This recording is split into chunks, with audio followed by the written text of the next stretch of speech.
Well, good morning. Today is March 17th,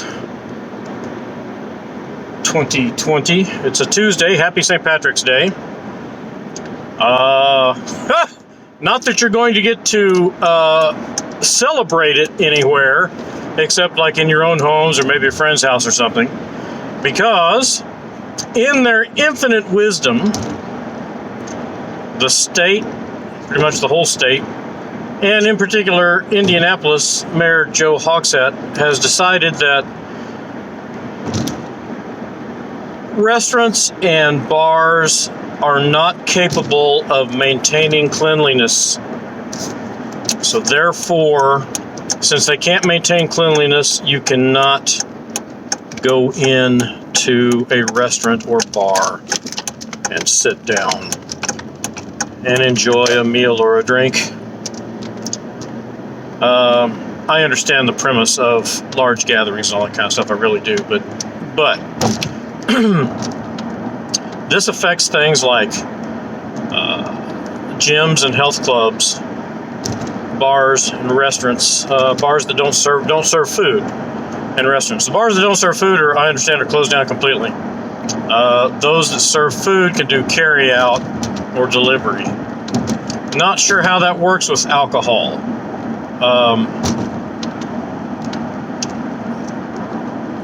This should prove to be interesting. And all this is done through the mechanism, as I understand it, of the health department.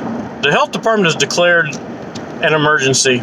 Now, not individually, that every not an individual bar or restaurant has failed health code, but every one of them is now under this health department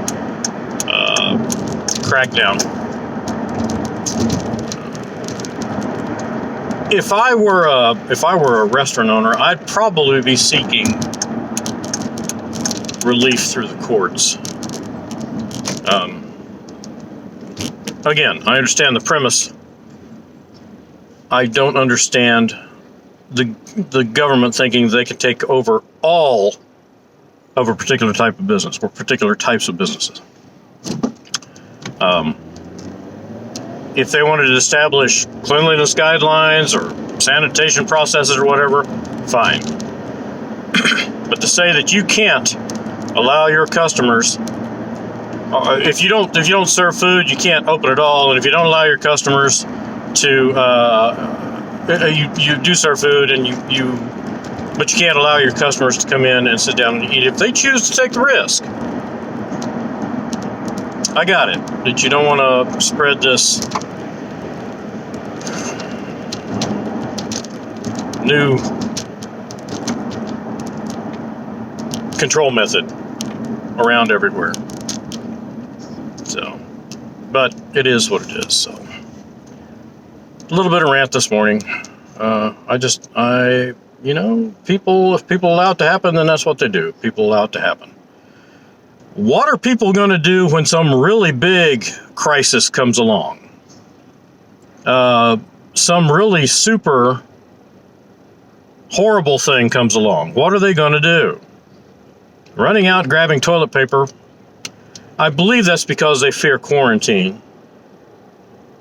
Although I did see the story, if you haven't seen it, it's about a couple of brothers somewhere here in the U.S. who got a truck and a storage facility and ran all over their state, 1,300-mile trip, I think it was, buying up all of the hand sanitizers and wipes so they could take it home and sell it, jack up the price and sell it on Amazon and eBay for exorbitant amounts, price gouging. They got shut down. Amazon and eBay, once they found out what was going on, canceled their accounts. And the state attorney general in the state they're in is now investigating them for price gouging practices.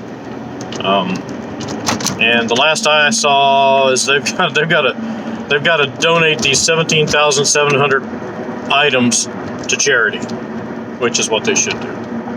Folks, don't be trying to profiteer on this kind of stuff. It will end badly for you.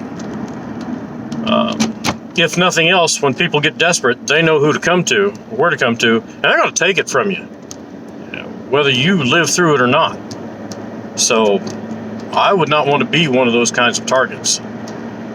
Get what you need for yourself and leave some for the rest. I saw a place here in Indianapolis, I think it's called Twisted Wicks. Twisted Wicks made some hand sanitizer in bottles. Now, there's no composition on the label, so you really don't know what you're buying. But they're selling it in Rural King for $10 for a little bottle. Or let me put it this way, they have it for sale in Rural King for $10 for a little bottle. If somebody's stupid enough to buy that, then they deserve what they get. But there's no composition on the label. It doesn't tell you the percentage of alcohol, doesn't tell you the rest of the ingredients, and that kind of stuff. Just this label on there that tells you that it's this scent, lilac or cherry or whatever, of hand sanitizer. It doesn't even say it's got alcohol in it. It could have anything in it. People are, they've got it out there for sale for $10 for a little bottle. So, Rural King has justifiably shut down their popcorn. Kind of sad, but I understand it. Went to Logan Steakhouse. They no longer have buckets of peanuts.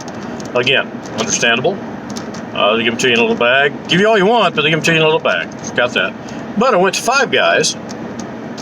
Five Guys has their peanuts out there in a box. And that may be a little different because you dip out what you want and you take it to your table. It's different than having a bucket of peanuts brought to you that somebody else has run their fingers through. So I guess there's less potential for spreading any kind of disease with the way that Five Guys does it. But if you want your peanut fix, go to Five Guys or go to the store and buy some peanuts. As far as I know, there's not a run on peanuts. There's still plenty. So, anyway, that's what's going on at this time in this place. We'll see you sometime near the next catastrophe. Have a good day.